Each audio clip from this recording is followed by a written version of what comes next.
Крвните групи со РХ негативен фактор помалку ги има, но има и помала потреба од нив, велат од Оделението за трансфузиологија во Тетово.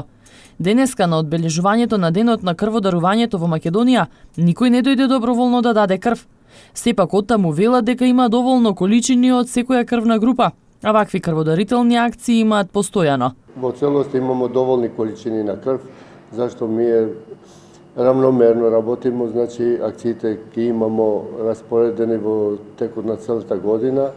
Сега моментално имамо акции по школите, по средните училишта, после по факултетите и по нашето население, значи почнувачи од јануар месец до крај на годинава. Акциите за дарување крв ги организира Црвениот крст. Оттаму потенцираат дека соработката на централно ниво ги обврзува крвни единици да испраќаат онаму каде што е потребно, но и да земаат. Ако има Тетово потреба од Гевгелија ќе донесемо крв, али крвта мора да се обезбеди за болниот или повредениот.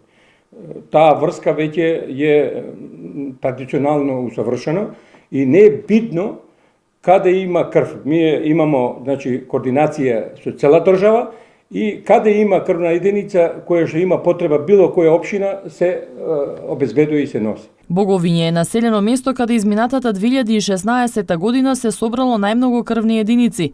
Во Оделението за трансфузиологија пак има и лица кои изминатата година дале крв по 100 пат. Минатата година во општинската организација на Црвен крст Тетово има евентирано, значи за 5 пати дарувале крв 110 дарители кои треба да добијат значки благодарници, за 10 пати 46, за 25 пати 19, 50 пати дарувана крв еден крводарител, 100 пати еден дарител. Значи во минатата година немамо што исполниле 75 пар. Според статистиката на општинската организација на Црвениот крст од Тетово, речиси секоја година се регистрираат околу 2000 нови крводарители.